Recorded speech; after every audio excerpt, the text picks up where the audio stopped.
Hello there guys and girls, welcome to another video. This is a weird mixture of a subscriber special but also a giveaway and a tutorial as well as a behind the scenes clip, kinda. Anyway, I don't want to make much fuss about the 9,000 subscriber milestone because as some of you know, we are still on the road to 10k in 2020 and so far it is looking very good with around 250 new subscribers every month. Thank you all for this. If you want to support my noble cause of being semi-famous on the web, share my content now, or I will come to your house and come in your mom, resulting in an abomination of a half-brother for you. Being the kind of modern Jesus I am, I thought that I could give something back to the community. If you've seen my recent video, 10 assholes you will meet in Los Santos, there was a scene on the subway train which I filmed in front of a green screen. I had to do this because whenever you enter a subway train, you are not free to move inside of it and the camera instantly locks in place. Also, filming on a moving train in GTA 5 would be a fucking nightmare anyway, so I had to get creative once again. You wouldn't believe how much work went into this skit. Let me explain what I did and also share that work with you.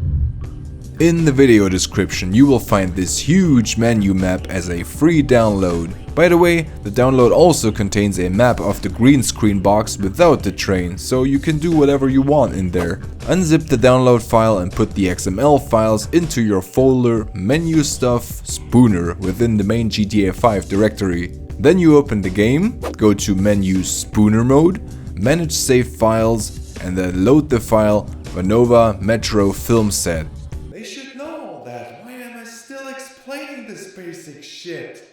The recommended time of day for this to work is 14 o'clock aka 2 PM at clear weather. This will ensure that the green screens around the train are mostly evenly lit. Don't worry, you can use the footage both for day and night scenes by color grading it in your editing software. I'll get into that later. The problem is that even if you were to spawn this train model and then put a character in there, it gets locked into place as if the train were in the subway tunnel, which again makes it impossible to film a scene inside. So what I had to do was to deactivate the collision on the trains first.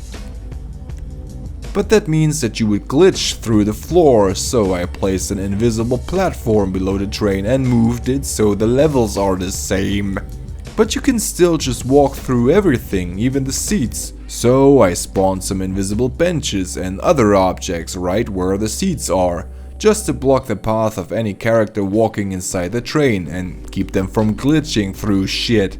It took hours to get this straight and it wasn't actually necessary for this particular scene, but I figured that I might be using that movie set again later on, so I did it right the first time. Unlike your parents. Now you can even stand and walk on these seats or conveniently place objects on them.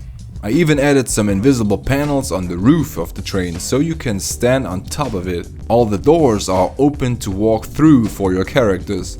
My map already contains a bunch of people sitting there via task sequences. You can just delete them or move them around as you please. I really do not recommend using people with messy hair because that means trouble for keying out the green screen later. Unfortunately, you can't really make long subway trains because there is only one model of the train, which works both as the front and the end piece. There is no middle piece in the game.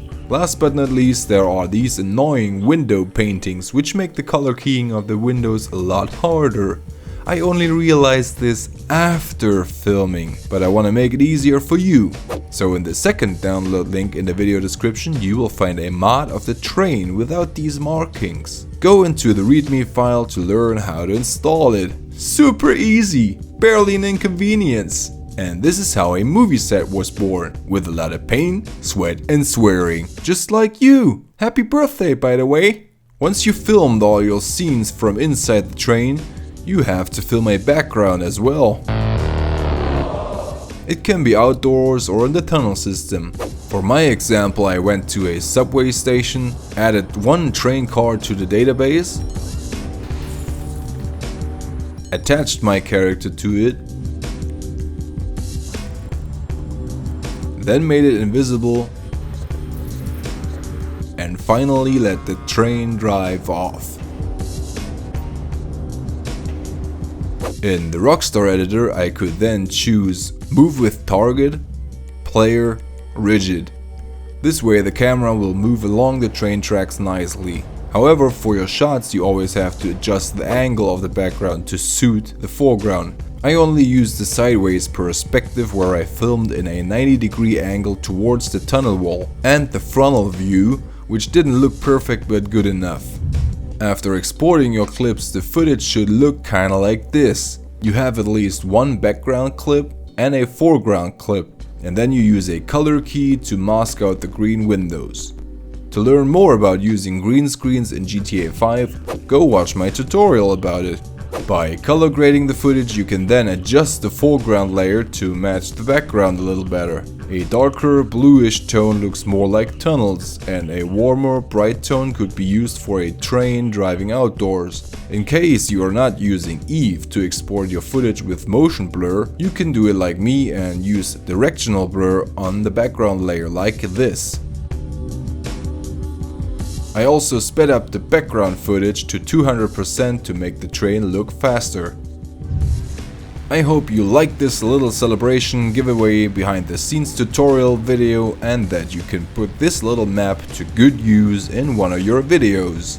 Thank you for watching and stay tuned because I've got an even nicer surprise for you once we hit the 10K. Renova over.